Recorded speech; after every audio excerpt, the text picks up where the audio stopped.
মা, এই ধানের গোলা যেমন আমাদের সংসারের সম্পদ, তুমিও তেমনি আমার জীবনের একমাত্র সম্পদ গো। ধান কাটার পর গোলায় জমা হয়েছে। সন্ধ্যায় গিয়েছিলাম ধান দেখতে। ছেলেও এলো। গোলাঘর ধানে ভর্তি। সুগন্ধ চারদিকে। সে ধানের উপর হাত বুলিয়ে বলল, মা, এত ধান।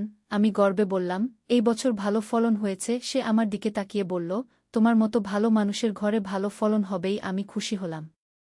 ধানের গোলায় একটা মাদুর পেতে বসলাম। সে আমার পাশে বসল। বলল, মা, এই ধান আমাদের সারা বছরের খাবার যোগাবে। আমি বললাম, হ্যাঁ। সে হঠাৎ আমার হাত ধরে বলল, কিন্তু আমার আসল ক্ষুধা অন্যটার জন্য। আমি অবাক হলাম। সে বলল, তোমার জন্য আমার ক্ষুধা। গোলা ঘরে নিস্তব্ধতা। সে বলল, মা, আমি তোমাকে ভালোবাসি। আমি তোমাকে বিয়ে করতে চাই। ধানের সুগন্ধে ঘর মৌ মৌ করছিল। সে বলল, এই ধানের গোলার মতোই আমার হৃদয় তোমার ভালোবাসায় ভরা। এই গল্পটি সম্পূর্ণ শুনলে আপনাদের পানি অটোমেটিক বের হয়ে যাবে, সো যত দ্রুত সম্ভব হাতের কাছে টিস্যু নিয়ে বসে পড়ো। বিছানার চাদর যেন নষ্ট না হয় সেটা সম্পূর্ণ খেয়াল রাখার অনুরোধ জানিয়ে গল্পটি এখন শুরু করব। তার আগে সর্বশেষ অনুরোধ, দয়া করে এমন পানি বের করার গল্প নিয়মিত শুনতে আমাদের চ্যানেলটি সকলেই সাবস্ক্রাইব করুন। ধন্যবাদ। হ্যালো বন্ধুরা, আমার নাম প্রিয়াঙ্কা দত্ত। আমার বয়স ৩৯ বছর। আমার স্বামীর নাম রবিন দত্ত, বয়স ৫২ বছর। আমাদের ২ সন্তান, আরিয়ান আর সৃজা। আরিয়ান ২১ বছর বয়সী, বিশ্ববিদ্যালয়ে পড়ে। সৃজা ১৪ বছর বয়সী, স্কুলে যায়। আমি যেই গল্পটা তোমাদের বলতে যাচ্ছি সেইটা আমার নিজের জীবনের সবচেয়ে রহস্যময় এবং রোমাঞ্চকর অভিজ্ঞতা। সবকিছু শুরু হয়েছিল গত বছরের শীতকালে, যখন আমাদের গ্রামের বাড়িতে একটা পুরনো সিন্দুক পাওয়া গিয়েছিল। সেই দিন সকালে আমাদের পুরনো বাড়ির উঠানে একটা গভীর গর্ত খনন করা হচ্ছিল। আরিয়ান কলেজ থেকে ছুটি নিয়ে বাড়িতে এসেছিল। সে বলল, মা, এই গর্তের ভেতরে মনে হয় কিছু একটা আছে। আমি তার কথায় কান দিইনি। কিন্তু সন্ধ্যার দিকে যখন খনন কাজ চলছিল, হঠাৎ কোদালের আওয়াজ বন্ধ হয়ে গেল। কি হল? আমি জিজ্ঞেস করলাম। খনন করা লোকটি উত্তেজিত গলায় বলল, ম্যাডাম, এখানে একটা বিশাল সিন্দুক আছে। দেখতে অনেক পুরনো। আরিয়ান দৌড়ে এসে বলল, মা, চলো দেখি কি আছে ভেতরে। সিন্দুকটা মাটি থেকে তুলতে ৫ জন লোকের লাগল। সেইটা ছিল কাঠের তৈরি, উপরে সোনালি রঙের কারুকার্য। চারদিকে অদ্ভুত সব চিহ্ন খোদাই করা। রাতে আমাদের ঘরে সিন্দুকটা রাখা হল। আরিয়ান সারাক্ষণ সেইটার চারপাশে ঘুরঘুর করছিল। মা, সে বলল, এই সিন্দুক খুলে দেখি না কি আছে। না, আমি বললাম, রাতে নয়, সকালে দেখা যাবে। কিন্তু মধ্যরাতের দিকে হঠাৎ একটা আওয়াজে আমার ঘুম ভেঙে গেল।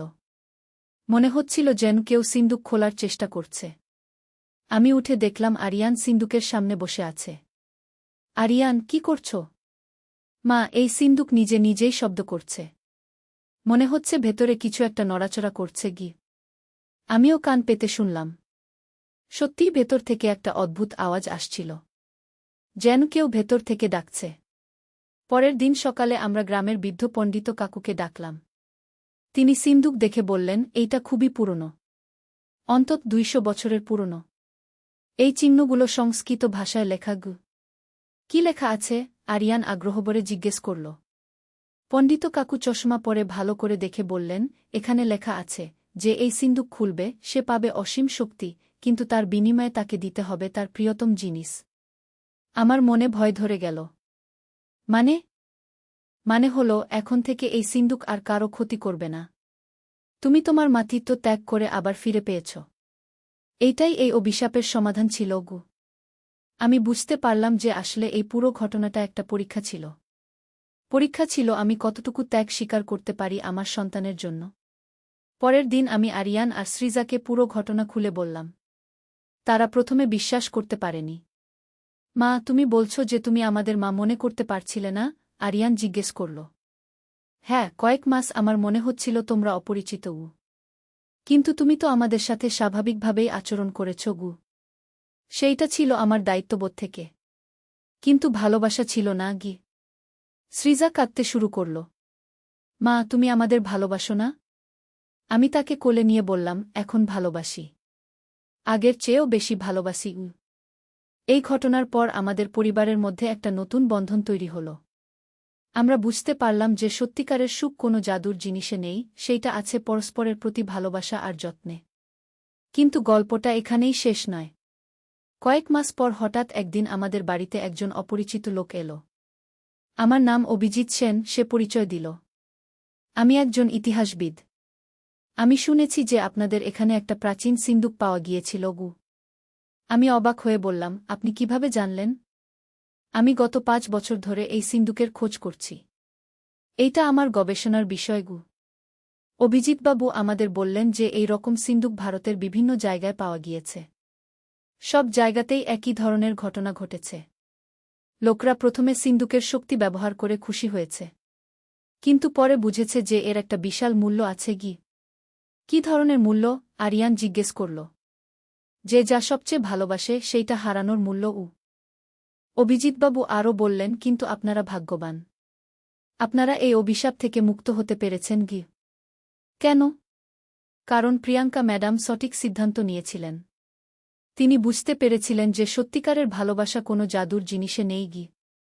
অভিজিৎবাবু চলে যাওয়ার পর আমরা ভাবলাম যে এই ঘটনা আর কারো সাথে শেয়ার করব না। কিন্তু কয়েক মাস পর গ্রামে একটা অদ্ভুত ঘটনা ঘটল। আমাদের পাশের গ্রামের রমেশ কাকার বাড়িতেও একটা অনুরূপ সিন্দুক পাওয়া গেল। রমেশ কাকা আমাদের কাছে এসে পরামর্শ চাইলেন। প্রিয়াঙ্কা, তুমি এই ব্যাপারে কিছু জানো কি না? আমি তাকে আমাদের পুরো অভিজ্ঞতা বললাম। রমেশ কাকা শুনে বললেন, তাহলে আমি সিন্দুক খুলব না গি। সেইটাই ভালো, আমি বললাম। কিন্তু রমেশ কাকার ছেলে সুমিত সেই কথায় কান দিল না। সে লুকিয়ে সিন্দুক খুলে ফেলল। প্রথম কয়েকদিন রমেশ কাকাদের বাড়িতে অনেক ভালো জিনিস ঘটতে লাগল। তাদের ব্যবসায় প্রচুর লাভ হল। বাড়িতে সব রকমের সুবিধা এসে গেল। কিন্তু 1 মাস পর রমেশ কাকার স্ত্রী হঠাৎ অসুস্থ হয়ে পড়লেন। ডাক্তাররা কোনো রোগ নির্ণয় করতে পারলেন না। রমেশ কাকা আমাদের কাছে এসে কাঁদতে লাগলেন। প্রিয়াঙ্কা, তুমি ঠিকই বলেছিলে। এখন আমার কি করা উচিত? আমি বললাম, আপনার ছেলেকে বলুন সিন্দুক আবার বন্ধ করে মাটিতে পুঁতে ফেলতে গু। কিন্তু সে তো শুনবে না গু। তাহলে আপনাকে জোর করতে হবে গু। রমেশ কাকা বাড়ি গিয়ে সুমিতকে বুঝানোর চেষ্টা করলেন। কিন্তু সুমিত কিছুতেই রাজি হল না। বাবা, এই সিন্দুক আমাদের ভাগ্য বদলে দিয়েছে। আমি এইটা ছাড়ব না গি। কিন্তু যখন তার মায়ের অবস্থা আরও খারাপ হতে লাগল, তখন সে বুঝতে পারল যে আমাদের কথা সত্যি। একদিন রাতে সুমিত আমাদের বাড়িতে এসে কাঁদতে লাগল। প্রিয়াঙ্কা আন্টি, আমি ভুল করেছি। এখন কি করব? আমি তাকে বললাম, তুমি যা সবচেয়ে ভালোবাসো সেইটা ত্যাগ করার জন্য প্রস্তুত হওই। আমি কি সবচেয়ে ভালোবাসি? সেইটা তোমাকেই বুঝতে হবে। পরের দিন সুমিত সিন্দুকের সামনে বসে গভীর ধ্যানে মগ্ন হল। হঠাৎ সে বুঝতে পারল যে সে সবচেয়ে ভালোবাসে তার অহংকার। সে সিন্দুকের কাছে প্রার্থনা করল, আমি আমার অহংকার ত্যাগ করছি। আমার মায়ের জীবন ফেরত দাও। সাথে সাথে তার মায়ের অবস্থা ভালো হয়ে গেল। কিন্তু সুমিত আগের মতো অহংকারী থাকল না। সে অনেক নম্র আর বিনয়ী হয়ে গেল। এই ঘটনার পর গ্রামের সবাই বুঝতে পারল যে এই ধরনের জাদুকরি জিনিস আসলে কোনো সুখ এনে দেয় না। সুখ আছে নিজেদের পরিশ্রমে আর একে অপরের ভালোবাসায়। কয়েক বছর পর আরিয়ান বিশ্ববিদ্যালয় থেকে ইতিহাস নিয়ে পড়াশোনা শেষ করে বাড়ি ফিরল। সে বলল, মা, আমি এই রহস্যময় সিন্দুকগুলো নিয়ে গবেষণা করতে চাই। কেন? যাতে আর কেউ আমাদের মতো বিপদে না পড়ে। আরিয়ান এবং সৃজা মিলে একটা সামাজিক সংগঠন তৈরি করল। তারা গ্রামে গ্রামে গিয়ে মানুষদের সচেতন করতে লাগল যাতে কেউ এই ধরনের রহস্যময় জিনিস খুঁজতে না যায়। তাদের এই কাজের ফলে অনেক লোক বেঁচে গেল। কারণ এই ধরনের সিন্দুক দেশের বিভিন্ন জায়গায় পাওয়া যাচ্ছিল। একদিন আরিয়ান আমাকে বলল, মা, তুমি জানো আমাদের এই অভিজ্ঞতা থেকে সবচেয়ে বড় শিক্ষা কি? কি? সত্যিকারের সুখ আর সমৃদ্ধি কোনো জাদুর জিনিসে নেই। সেইটা আছে আমাদের ভালোবাসা, পরিশ্রম আর একে অপরের প্রতি যত্নে গি। আমি তার কথা শুনে খুব গর্ব অনুভব করলাম। আমার ছেলে এত কম বয়সেই জীবনের এত বড় সত্য বুঝতে পেরেছে। আজ যখন আমি এই গল্প বলছি তখন অনেক বছর কেটে গিয়েছে। আরিয়ান এখন একজন প্রতিষ্ঠিত গবেষক। সৃজা ডাক্তার হয়েছে। তারা দুজনেই তাদের নিজেদের ক্ষেত্রে খুব ভালো কাজ করছে। কিন্তু সবচেয়ে বড় কথা, আমাদের পরিবারে এখন যে ভালোবাসা আর বোঝাপড়া আছে সেইটা কোনো জাদুর সিন্দুক দিয়ে পাওয়া যায় না। সেইটা আমরা নিজেরাই তৈরি করেছি। যখনই কোনো সমস্যা আসে আমরা একসাথে বসে সেইটার সমাধান খুঁজি। কেউ কোনো শর্টকাট খুঁজতে যায় না। গত মাসে আরিয়ান বিয়ে করেছে। তার স্ত্রী প্রিয়া খুবই ভালো মেয়ে। সে আমাদের পরিবারের সাথে খুব সহজেই মিশে গিয়েছে। প্রিয়া একদিন আমাকে জিজ্ঞেস করল, মা, আরিয়ান আমাকে একটা অদ্ভুত গল্প বলেছে। সেইটা কি সত্যি? আমি হেসে বললাম, হ্যাঁ, একদম সত্যি গু। কিন্তু এখন সেই সিন্দুক কোথায়? মাটির নিচে। আর সেইখানেই থাকবে গি। প্রিয়া বলল, আমার খুব কৌতূহল হচ্ছে গি। আমি তাকে বুঝালাম যে কিছু জিনিস জানা না থাকাই ভালো। কিন্তু একদিন হঠাৎ দেখি প্রিয়া বাগানে সিন্দুক খোঁজার চেষ্টা করছে। আমি তাকে ধরে ফেললাম। প্রিয়া, তুমি কি করছ? সে লজ্জা পেয়ে বলল, মা, আমি শুধু দেখতে চেয়েছিলাম গু। আমি তাকে বসিয়ে পুরো ঘটনা আরেকবার বিস্তারিত বললাম। তারপর বললাম, দেখো প্রিয়া, জীবনে অনেক সময় আমাদের মনে হয় যে কোনো জাদুর জিনিস দিয়ে সব সমস্যার সমাধান হয়ে যাবে। কিন্তু সত্যিটা হলো, প্রতিটি সমস্যার সমাধান আমাদের ভেতরেই আছে গি। প্রিয়া আমার কথা বুঝতে পারল। আজ যখন আমি আমার জীবনের দিকে তাকাই, তখন মনে হয় সেই সিন্দুকের ঘটনা আমাদের পরিবারের জন্য আশীর্বাদ হয়ে এসেছিল। কারণ সেইটার মাধ্যমেই আমরা জানতে পেরেছিলাম যে সত্যিকারের ভালোবাসা আর সুখ কী। এখন আমাদের বাড়িতে যখন কোনো অতিথি আসে, তারা বলে, আপনাদের বাড়িতে একটা অন্যরকম শান্তি আছে গি। আমি জানি সেই শান্তি কোনো জাদুর জিনিস থেকে আসেনি। সেইটা এসেছে আমাদের একে অপরের প্রতি ভালোবাসা আর বোঝাপড়া থেকে। যখন আরিয়ান আর প্রিয়ার প্রথম সন্তান হল, তখন আমি দাদিমা হলাম। ছোট্ট নাতি আর্জনের মুখ দেখে আমার মনে পড়ে গেল সেই দিনগুলোর কথা যখন আমি মাতৃত্বের অনুভূতি হারিয়ে ফেলেছিলাম। আর্জুন যখন আমার কোলে আসে, তখন আমি অনুভব করি যে এই ভালোবাসা, এই আনন্দ কোনো সিন্দুকের শক্তি দিয়ে পাওয়া যায় না। এইটা মহান সৃষ্টিকর্তার দেওয়া উপহার। সৃজাও এখন মেডিকেল কলেজে পড়ছে। সে বলেছে ডাক্তার হয়ে গ্রামের দরিদ্র মানুষদের সেবা করবে। তার এই মনোভাব দেখে আমি বুঝতে পারি যে আমার সন্তানরা সত্যিকারের মানুষ হয়ে উঠেছে। কখনো কখনো আমি ভাবি, যদি সেই দিন আমি সিন্দুক ব্যবহার করতে না দিতাম, তাহলে কি হতো? হয়তো আমরা এত বড় শিক্ষা পেতাম না। জীবনে অনেক সময় কষ্ট আর বিপদ আমাদের শিক্ষা দেয়। সেই সিন্দুকের ঘটনাও আমাদের জীবনের একটা বড় শিক্ষা। আজ যখন আমি আমার চারপাশে তাকাই, দেখি আরিয়ান তার গবেষণায় ব্যস্ত, প্রিয়া ছোট্ট আর্জুনকে নিয়ে খুশি, সৃজা পড়াশোনা নিয়ে মগ্ন, তখন আমার মনে হয় আমাদের সত্যিই আর কিছুর দরকার নেই। সেই রাতে যখন আমি বিছানায় শুতে যাই, তখন মনে মনে রানী সুমিত্রাকে ধন্যবাদ দিই। তিনি আমাকে সঠিক পথ দেখিয়েছিলেন। আর সেই রাজা বীরেন্দ্রের জন্য মনে দুঃখ হয়। তিনি হয়তো বুঝতে পারেননি যে সত্যিকারের সম্পদ কী। আমার গল্প এখানেই শেষ। কিন্তু জীবনের গল্প কখনো শেষ হয় না। প্রতিদিন নতুন নতুন অভিজ্ঞতা, নতুন নতুন শিক্ষা। যারা এই গল্প শুনছ, তাদের বলবো, কখনো জীবনে শর্টকাট খুঁজতে যেজো না। পরিশ্রম কর, ভালোবাসো, একে অপরের যত্ন নাও। এইটাই সত্যিকারের সুখের রাস্তা। আর হ্যাঁ, যদি কখনো কোনো রহস্যময় সিন্দুক পাও, তাহলে সেইটা মাটিতে পুঁতে রাখবে। কারণ জীবনের আসল সম্পদ আমাদের হৃদয়েই আছে। ই সিন্দুক খুলতে গেলে বিপদ হতে পারে গু। কিন্তু আরিয়ান বলল, মা, কুসংস্কার। চলো খুলে দেখি গু। সেই দিন বিকেলে আমরা সিন্দুক খোলার সিদ্ধান্ত নিলাম। প্রথমে চাবির খোঁজ করলাম, কিন্তু পেলাম না। তারপর আরিয়ান জোর করে খোলার চেষ্টা করল। হঠাৎ একটা ক্লিক শব্দ হল, আর সিন্দুক খুলে গেল। ভেতরে আমরা যা দেখলাম, সেইটা আমাদের চোখে বিশ্বাস হচ্ছিল না। একটা সোনালি আলো বের হচ্ছিল। তার মধ্যে একটা পুরনো বই, কিছু মূল্যবান পাথর, আর একটা অদ্ভুত দর্পণ। আরিয়ান বইটা তুলে নিল। সেইটা খুলতেই একটা ঠান্ডা হাওয়া ঘরের ভেতরে ঢুকল। মা, এই বই পড়তে পারছি। এইখানে লেখা আছে একটা গল্প। কিসের গল্প? একজন রাজার গল্প। রাজার নাম ছিল বীরেন্দ্র। তিনি এই সিন্দুকের আসল মালিক ছিলেন গ। আরিয়ান পড়তে লাগল। বইয়ে লেখা ছিল যে রাজা বীরেন্দ্র ছিলেন একজন ন্যায়পরায়ণ শাসক। কিন্তু তার রাজ্যে একদিন ভীষণ দুর্ভিক্ষ নামল। প্রজারা মরে যেতে লাগল।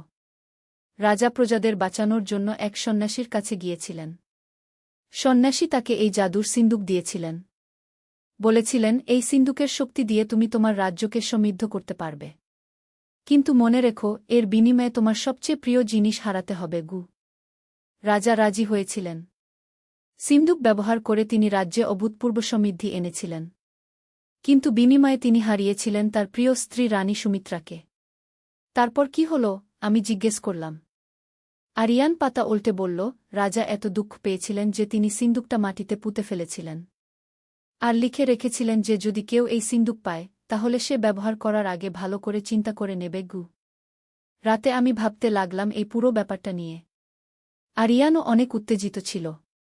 পরের দিন সকালে আরিয়ান আমাকে বলল, মা, আমি এই সিন্দুকের শক্তি পরীক্ষা করে দেখতে চাই।